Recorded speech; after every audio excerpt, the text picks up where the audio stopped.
तो आगे बात करते हैं इंटरेक्शन सेक्शन की। ठीक है, तो इसमें ऑप्शन दिया हुआ है इवेंट हैंडलर। इवेंट हैंडलर में क्लिक करते हैं।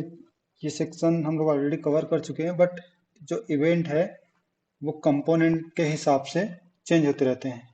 ठीक है, ऑप्शन जो इवेंट्स के जो ऑप्शन है वो कंपोनेंट के हिसाब से डिफरेंट डिफरेंट होते हैं। जैसे इसमें इतने सारे ऑप्शन दिए हुए हैं। सेलेक्ट रो पे यदि मैं कोई भी इवेंट परफॉर्म करूँ, सेलेक्ट रो पे, डिसेलेक्ट पे, expand now, select cell, double click row, ये सारे ऑप्शन सारे इतने टाइप के इवेंट दिए हुए हैं। ठीक है, अब मैं चाह रहा हूँ, सिंपल सा एक फंडा है कि मैं चाह रहा हूँ कि जब भी मैं इस कॉपी क्लिक बटन को क्लिक कर रहा हूँ तो इसको ना क्लिक करके किसी भी सेल पे, किसी भी सेल को मैं यदि क्लिक करता हूँ तो क्या होना चाहिए, किसी भी सेल को क्लिक करता हूँ तो मुझे उस सेल में जो डेटा है, उस रो के जो सेल में डेटा है वो कॉपी हो जानी चाहिए। तो इसके लिए मैं क्या करता हूँ, यहाँ पे आता हूँ, सेलेक्टेड रो को हटा के मैं करता हूँ सेलेक्टेड सेल, यहाँ पे करता हूँ कॉपी टू क्लिपबोर्ड, और यहाँ पे मैं वैल्यू देता हूँ table name dot selected cell dot value. ठीक है, अब यहाँ पे एक ऑप्शन है, यहाँ ये वाला जो कॉपी बटन है इसको हटा देता हूँ। अब यहाँ पे जो रो सिलेक्शन है उसको मैं क्या करता हूँ, नन, और जो सेल सिलेक्शन है इसको सिंगल करता हूँ। ठीक है, अब देखते हैं। मैं इसको क्लिक किया, यहाँ गया, इसको पेस्ट किया, ईमेल कॉपी हो गया। अब मैं करता हूँ मेल को, यहाँ पे क्लिक किया और इसको पेस्ट करता हूँ, ये कॉपी हो गया। सेम जैसे मोबाइल नंबर को क्लिक करता हूँ, कॉपी हो गया। तो इसके हिसाब से, जो इवेंट हैंडलर के हिसाब से हम लोग जो भी एक्टिविटी, जो भी एक्शन हम परफॉर्म करना चाह रहे हैं इवेंट के बेस पे, वो कर सकते हैं। उसके बाद आते हैं फिल्टर। यहाँ पे हम लोग देखे हैं, यहाँ पे हम लोग देखें कस्टम फिल्टर की, मान लो कि किसी भी कॉलम पे हमको कोई फिल्टर अप्लाई करना है। ठीक है, तो हम लोग कर सकते हैं, मल्टीपल फिल्टर यहाँ अप्लाई कर सकते हैं। अब मैं चाह रहा हूँ कि हमें ये फिल्टर बार बार अप्लाई ना करना पड़े। मैं चाह रहा हूँ कि ये वाला फिल्टर जो हम लोग कस्टम अप्लाई कर रहे हैं वो डायरेक्ट यहीं पे हम लोग बाय डिफॉल्ट डेटा के साथ हम लोग फिल्टर लगा के फिल्टर लगा दे, तो वो डेटा जब यहाँ पे टेबल में जनरेट हो रहा है, टेबल में शो हो रहा है, तो उससे पहले वो फिल्टर होके शो हो। तो जो ये फिल्टर हम लोग कस्टम लगाए हैं उसको हम लोग डेटा आने से पहले ही लगा सकते हैं। तो ये ऑप्शन यहाँ पे दिया हुआ है, default filter. Same same situation है, सेलेक्ट कॉलम करो, उसके बाद यहाँ पे जो भी है, equal to, include, is one of, ये सारे ऑप्शन यहाँ पे जो जो सेम ऑप्शन यहाँ पे में दिए हैं वही ऑप्शन यहाँ दिए हुए हैं। और यहाँ पे वैल्यू, इसका सबसे हम लोग राइट फिल्टर यहाँ लगा सकते हैं। उसके बाद सिलेक्शन टाइप है, बेस्ड ऑन द इवेंट हम लोग ये सिलेक्शन, रो सिलेक्शन टाइप हम लोग चेंज करते हैं। मान लो हमको मल्टीपल सेक्शन चाहिए, तो यहाँ मल्टीपल सेक्शन का भी ऑप्शन दिया हुआ है। ये हम लोग मल्टीपल सेक्शन यहाँ पे यूज कर सकते हैं, यहाँ पे चेक बॉक्स का बटन दिया हुआ है। ठीक है, बट इस रो सिलेक्शन के हिसाब से वो जो इवेंट हैंडलर दिया हुआ है वो वर्क करेगा। यदि वो इवेंट हैंडलर हम लोग रो सेक्शन डाला हुआ है तो यहाँ पे सिंगल सेक्शन का काम करना पड़ेगा, मल्टीपल सेक्शन में वो काम नहीं करेगा। ठीक है, सेम टू सेम यहाँ पे क्या हुआ है, इंडेक्स टाइप दिया हुआ है कि बाय डिफॉल्ट जो भी इंडेक्सिंग आ रही है, जीरो है, ये वन, ये टू, ये तो इसकी आईडी है, बट ये एज अ कैलकुलेशन कैसे करता है, कैलकुलेशन करता है zero index, one index, two index, three, four, ऐसा ऐसा एक फॉर्म पे। उसके बाद यहाँ पे ऑप्शन दिया सर्च, सर्च सिलेक्शन का। ठीक है, तो यहाँ पे फजी मैच, कैसे फजी मैच क्या होता है, जैसे मैं कुछ भी सर्च करूँगा, यहाँ पे मान लो यहाँ पे मैं कुछ भी टाइप करूँगा तो ये सारे कॉलम के सारे वैल्यू में सर्च करेगा। ठीक है, randomly upper case lower case वो डिपेंड नहीं करेगा। लेकिन जब यहाँ केस इंसेंसिटिव कर दूंगा तो क्या करेगा, सिर्फ वो केस चेक करेगा कि जो मैं सर्च कर रहा हूँ वो एग्जैक्ट मैच हो रहा है कि नहीं हो रहा है। ठीक है, उसके बाद केस केस इंसेंसिटिव मतलब नंबर सेव करेगा लेकिन एक पर्टिकुलर स्पेसिफिक कॉलम पे, बट ये क्या होगा, केस सेंसिटिव चेक करेगा। तो हम लोग इसको फजी कर देते हैं। उसके बाद आते हैं सर्च टर्म। सर्च टर्म में दिया हुआ है an optional string to filter the display option match value in the level if provided. मान लो कि हम लोग क्या कर रहे हैं, अभी जो फिल्टर लगाए थे, जो यहाँ पे फिल्टर दिया हुआ है, यहाँ फिल्टर दिया हुआ है, ये क्या हो रहा है, किसी स्पेसिफिक कॉलम पे कर रहा है कि इस कॉलम पे ये वाला वैल्यू आएगा तभी शो हो, या फिर ये वाला वैल्यू ना आए तब शो हो। ये वाला जो हम लोग यहाँ पे जो की डालेंगे वो कहाँ पे डालेगा, वो कहाँ पे फिल्टर करेगा, ये सारे कॉलम पे चेक करेगा। जैसे मान लो मैं एग्जांपल दे रहा हूँ, मेल, सिर्फ मेल आए तो यहाँ सब में मेल आ रहा है, फीमेल कर लेते हैं, मेल तो सब में आ रहा है, फीमेल में मेल आ रहा है। तो इसको करते फीमेल। तो क्या करेगा वो, सारे सब में चेक करेगा, जहां जहां पे वो फीमेल मिलेगा उस कॉलम को शो कर देगा। मान लेते हैं कि ये जो फीमेल है यहाँ पे भी किसी के नेम में रहता है, या फिर कुछ भी जो हम लोग कीवर्ड यहाँ पे डाल रहे हैं वो डिफरेंट डिफरेंट कॉलम है। मान लो कि इस रो के इस कॉलम पे है, इस रो में किसी और कॉलम पे रहता, तभी वो शो करता, क्योंकि वो सारे रो में, वो कॉलम के सारे रो में वो चेक करता है। किसी भी एक रो में मिल गया, किसी भी एक कॉलम पे वो मिल गया तो उसको शो कर देगा। ठीक है,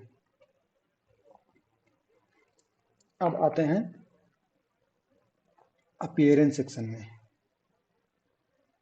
ठीक है, इसके सर्च सर्च टर्म का एक और चीज है कि इसको हम डायनेमिक बना सकते हैं। डायनेमिक कैसे बनाएंगे, मान लेते हैं कि हम लोग एक यहाँ पे एक टेक्स्ट इनपुट ले लिए, ये टेक्स्ट इनपुट ले लिया और इसका हम लोग लेबल हटा देते हैं और इसका नाम लिख देते हैं सर्च। सर्च, अब क्या करेंगे, अब हम जा रहे हैं यहाँ पे जो भी टाइप कर रहे हैं, ये टाइप कर रहे हैं, ये वैल्यू कहाँ आना चाहिए, ये वैल्यू आना चाहिए यहाँ पे इस सर्च पे। तो मैं क्या करता हूँ, यहाँ पे कर दूंगा, इसका नाम क्या है, सर्च डॉट वैल्यू। ठीक है, अभी यहाँ पे कुछ है, अभी मैं इसको ब्लैंक कर दे रहा हूँ तो यहाँ भी ब्लैंक होगा। यहाँ पे मैं सर्च करूँगा मेल, सारे में आएगा। यहाँ से करते दूंगा फीमेल, तो यहाँ पे आएगा फीमेल वैल्यू। यहाँ मैंने कनाडा लिख दिया तो कनाडा हो गया। यहाँ लिख दिया यूएसए तो यूएसए आ गया। यहाँ पे लिख दिया जॉन तो जॉन आ गया। ठीक है, तो ये था सर्च का ऑप्शन।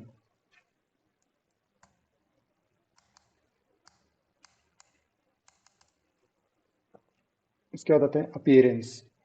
अपीयरेंस सेक्शन में क्या है, सबसे पहले एम्प्टी स्टेट। मान लो मैं कुछ सर्च कर रहा हूँ, तो ये जो स्टेटस आ रहा है एम्प्टी फील्ड में, तो वो स्टेटस हम लोग यहाँ पे कस्टम स्टेटस दे सकते हैं कि भाई हमको रिकॉर्ड नहीं मिल रही है, या तो जो रिकॉर्ड ढूंढना चाह रहे हैं वो मिल नहीं रही है।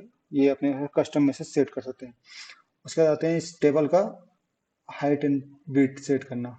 ठीक है, ऑटो कर दिया तो जितने भी कॉलम आते आएंगे, जितने भी रो आते आएंगे, उसके हिसाब से ये टेबल का जो साइज है बढ़ते आएगा। बट इसको मैं फिक्स कर दूंगा, फिक्स कर दूंगा तो एक फिक्स, ये मैं फिक्स कर दिया तो इतने में जितने भी रिकॉर्ड आएंगे, इतने भी जितने रिकॉर्ड आएंगे उतना ही शो करेगा। उसके बाद जो भी बचेगा उसको ऐसा वो रो में डिवाइड कर देगा।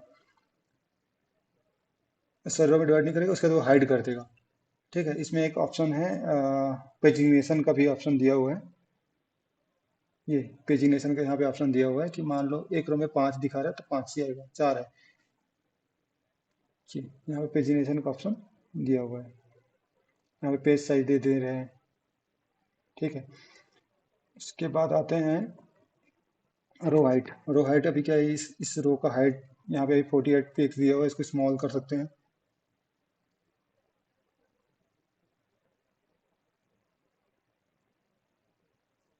रिफ्रेश करना पड़ेगा आई थिंक। ओके, तो ये रो हाइट भी चेंज हो रहा है। ठीक है, अभी 64 है, इसको स्मॉल कर दिया। ठीक है, स्मॉल हो गया। इसको रिफ्रेश करना पड़ेगा, एक मिनट देख लेते हैं। उसके बाद आते हैं, इसको कर दिया मैं एक्स्ट्रा स्मॉल, यहीं से रिफ्रेश करना पड़ेगा इसको। एक बार उसको चेंज करके हमको रिफ्रेश करना पड़ेगा। ठीक है, मैं इसको फिर से क्या कर देता हूँ, मीडियम साइज करता हूँ। ठीक है, और इसको एक बार फिर से रिफ्रेश करता हूँ।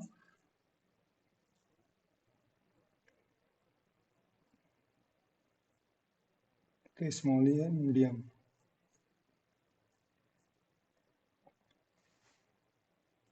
उसके बाद आते हैं इसमें बॉर्डर। मान लो ये जो अभी बॉर्डर दिख रहा है, इसको मैं हटा दूंगा तो बॉर्डर हट जाएगा। ठीक है, उसके बाद ये रो का कलर, जैसे मान लो मुझे एक रो का कलर देना है तो इसको दे दिया मैं 0 0 0, मान लो ब्लैक दे दिया।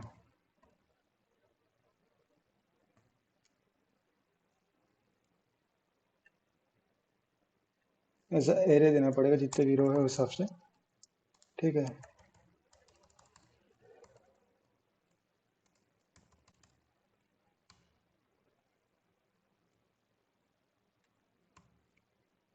ये तो इसके हिसाब से हम लोग को जितने कॉलम है उतने यहाँ पे एरे का रिकॉर्ड देना पड़ेगा, उतने कलर का देना पड़ेगा।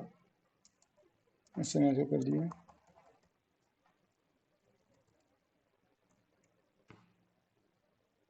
तो इस हिसाब से ये चेंज, इसका कलर चेंज होता जाएगा।